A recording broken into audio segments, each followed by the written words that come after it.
Assalamualaikum warahmatullahi wabarakatuh. Alhamdulillah, segala puji bagi Allah yang Maha Pengasih dan Maha Penyayang.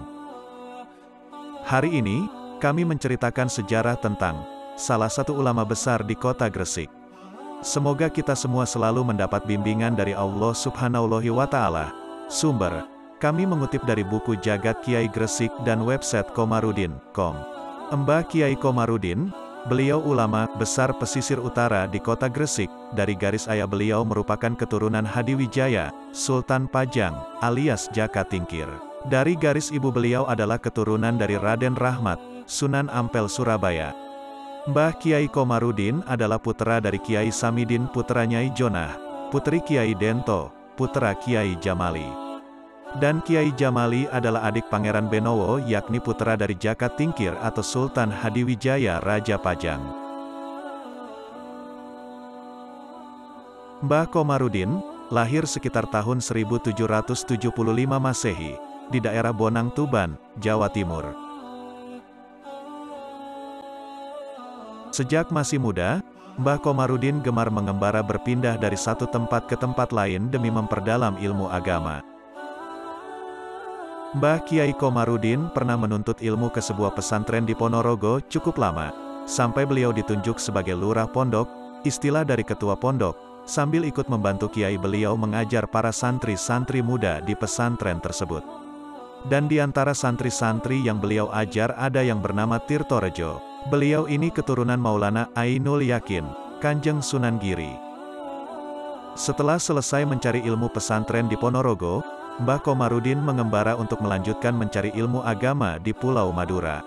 Selesai belajar di Madura, beliau bermaksud pulang ke kampung halamannya di Bonang Tuban, Jawa Timur. Namun di perjalanan tepatnya di Sidayu Gresik, beliau ditahan oleh petugas pelabuhan, sebab beliau tidak membawa surat-surat jalan pada waktu itu. Di dalam tahanan beliau diperlakukan dengan baik karena sosok beliau yang alim. Karena perilaku baik dan kealimannya beliau, Mbah Kiai Komarudin lalu dihadapkan pada wedana, atau istilahnya pemerintahan di bawah kabupaten dan di atas kecamatan yang berada di Sidayu. Yakni pemimpinnya bernama Tirtorejo. Setelah bertemu, alangkah terkejutnya Tirtorejo, sebab yang ditahan itu ternyata adalah gurunya saat dia berada di pesantren di Ponorogo. Maka Mbah Komarudin dibebaskan, bahkan beliau diberi jamuan kebesaran layaknya seorang tamu agung. Mbah Komarudin juga diminta untuk menetap oleh Tirtorejo untuk menjadi penasehat keagamaan, tetapi beliau masih belum bersedia menerima tawaran jabatan tersebut. Dan Mbah Komarudin melanjutkan perjalanannya. Perjalanan beliau sampai di daerah Blimbing, dan beliau menetap di rumah tokoh agama setempat, dan di sini Mbah Kiai Komarudin dipertemukan dengan seorang perempuan sangat alim dan soleha. Ternyata wanita yang sangat alim dan soleha tersebut adalah anak pamannya, yang dahulu Mbah Komarudin pernah berjanji kalau anak pamannya itu perempuan, Mbah Komarudin bersedia menikahinya. Sebagaimana janjinya beliau dahulu, Mbah Kiai Komarudin pun menikahi perempuan yang tidak lain adalah puteri pamannya itu. Perempuan itu bernama Hafsah. Bersama dengan istrinya, Mbah Komarudin meneruskan perjalanannya untuk menyebarkan ajaran agama Islam, saat tiba di suatu wilayah di tepi Bengawan Solo. Di desa Kanugrahan, Mbah Kiai Komarudin merasa tempat itulah yang cocok untuk mendirikan sebuah pondok pesantren yang akhirnya dikenal dengan nama Pesantren Kanugrahan, dan berdirinya pesantren ini ditandai dengan Condro Sengkolo. Condro Sengkolo berasal dari dua kata yaitu Condro, yang berarti pernyataan, dan Sengkolo, yang berarti angka tahun, yakni Rupo Sarirowe Naning Jalmo, yaitu tahun 1681 Hijriah atau 1753 Masehi. Bertempat di desa Kanugrahan, dekat Pringgoboyo, Kecamatan Meduran, Kabupaten Lamongan, Jawa Timur. Dalam waktu singkat, pesantren Kanugrahan sudah dikenal di daerah sekitarnya, dan jumlah santrinya mencapai 300 orang. Dan Mbah Kiai Komarudin tidak selamanya menetap dan mengasuh pondok pesantren Kanugrahan, tetapi beliau meneruskan pengembaraannya untuk berdakwah ke tempat yang lain. Yang menjadi tempat tujuan beliau adalah kota Gresik, karena beliau ingin menemui santrinya, yang bernama Tirtorejo, Beliau adalah keturunan Kanjeng Sunan Giri, yang kala itu menduduki jabatan Tumenggung di Gresik. Karena beliau sebagai seorang muslim yang teguh memegang janji, beliau memenuhi keinginan santrinya yaitu Tumenggung Tirtorejo, yang meminta Mbah Kyai Komarudin berkenan hijrah ke wilayah Gresik. Dalam perjalanannya, tempat pertama yang disinggahi adalah Desa Morobakung. Beliau mendirikan rumah dan surau sebagai tempat mengajarkan ilmu agama. Tidak diketahui dengan pasti berapa tahun Mbah Kyai Komarudin bermukim di Desa Morobakung. Hanya diceritakan, 3 keluarganya yang meninggal dunia dimakamkan di desa itu. Di antaranya adalah ibu mertua, putrinya, yang dikenal dengan sebutan Bo Daud, dan cucu putri menantunya.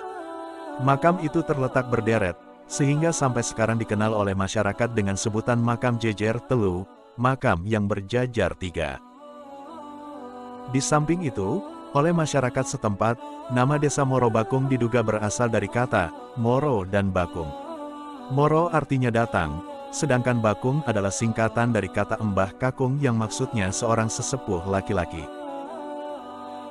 Mbah Kakung yang dimaksud tidak lain ialah Mbah Kyai Komarudin. Jadi kedatangan Mbah Kyai Komarudin ke desa tersebut diterima sebagai datangnya seorang sesepuh, Morone Mbah Kakung, yang sangat diharapkan dan dicintai oleh masyarakat. Sebutan itu terabadikan menjadi nama sebuah desa yang ada di Gresik hingga sekarang. Tak lama kemudian Kyai Komarudin meninggalkan Desa Morobakung. Beliau pindah menyeberang Bengawan Solo ke arah utara, yaitu tepatnya di Desa Wantilan, tak jauh dari Desa Morobakung. Kepergiannya ini semata-mata ingin mencari lokasi yang dianggap sebagai tempat yang cocok untuk mendirikan sebuah pesantren seperti yang diharapkannya. Ada 5 kriteria yang diharapkan oleh beliau atau yang diidealkan untuk menjadi lokasi yang akan dijadikan pesantren, yaitu 1. Dekat dengan pemerintahan untuk memudahkan hubungan dengan pusat kekuasaan. 2. Dekat dengan jalan raya untuk memudahkan transportasi. 3. Dekat dengan pasar, untuk memenuhi kebutuhan pokok. 4. Dekat dengan hutan, untuk memudahkan mencari kayu bakar dan kebutuhan pokok lainnya. Dan 5. Air, yang mencukupi kebutuhan keluarga dan santri. Dengan pertimbangan secara material yang diharapkan beliau belum ada, sekaligus Mbah Kyai Komarudin juga melakukan istikharah minta petunjuk. Dan beliau mendapatkan jawaban melalui mimpi. Bertemu dengan beberapa ekor buaya dan terjadi dialog antara keduanya bahwa para buaya itu merasa terganggu jika Mbah Kyai Komarudin mendirikan pesantren di Desa Wantilan. Maka, sejak itu Kyai Komarudin yang masih keturunan Joko Tingkir itu berjanji bahwa ia dan anak cucunya tidak akan saling mengganggu di mana saja berada. Dari hasil petunjuk dan pertimbangan secara material tersebut, menunjukkan bahwa beliau harus mengembara lagi untuk yang kesekian kalinya, dalam rangka menentukan tempat pondok pesantren yang tepat dan ideal sesuai dengan harapan beliau. Sampailah Mbah Kyai Komarudin di suatu tempat yang terletak antara Masjid Kyai Gede Bungah dengan kantor distrik Kecamatan Bungah. Rupanya, di tempat itu Kyai Komarudin mendapatkan firasat yang baik sesuai dengan cita-citanya. Akhirnya di tempat itu pula lah beliau mendirikan pondok pesantren, tepatnya pada 1775 Masehi atau 1188 Hijriah. Kanjeng Tumenggung Tirtorejo memberi nama bagi pesantren yang baru didirikan Mbah Kyai Komarudin itu dengan nama Pesantren Sampurnan. Menyebutkan bahwa pemberian nama ini merupakan isyarat dan harapan agar Kyai Komarudin dan anak cucunya tetap menetap di Sampurnan, sebab Duku Sampurnan merupakan tempat yang baik, utamanya bagi berdiri dan berkembangnya sebuah pondok pesantren. Kata Sampurnan merupakan akronim, kependekan, dari kata Sampurno temenan, benar-benar tempat yang sempurna. Beliau jadikan pemukiman baru dan untuk dijadikan sebagai tempat sarana dalam menyebarkan ajaran Islam di tempat tersebut. Di setiap beliau berdakwah di berbagai tempat, beliau selalu mengajarkan amalan tarekat yang disebut tarikat syatariyah, tarikat yang mengutamakan aspek kanuragan, tenaga dalam. Pondok pesantren, Ponpes Komarudin merupakan pondok tertua di wilayah pantai utara, Gresik, Lamongan, ataupun Tuban. Ponpes ini masih mengandalkan sistem pendidikan salaf. Ia termasuk pondok paling tua di Pantura atau pantai utara. Mbah Komarudin wafat di Gresik pada akhir tahun 1786 Masehi atau 1200 Hijriah. Sebenarnya Tumenggung Tirtorejo menghendaki agar Mbah Komarudin yang merupakan gurunya dimakamkan di pusat kota Gresik, berdekatan dengan keluarganya. Akan tetapi Nyai Hafsah istri Mbah Komarudin meminta agar jenazah Mbah Komarudin dibawa pulang di Sampurnan. Hal itu sesuai wasiat suaminya, akhirnya Mbah Komarudin dimakamkan di belakang Langgar Agung Sampurnan Bungah Gresik.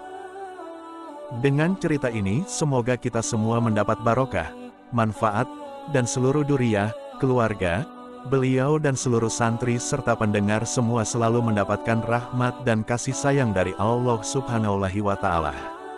Amin ya Rabbal Alamin.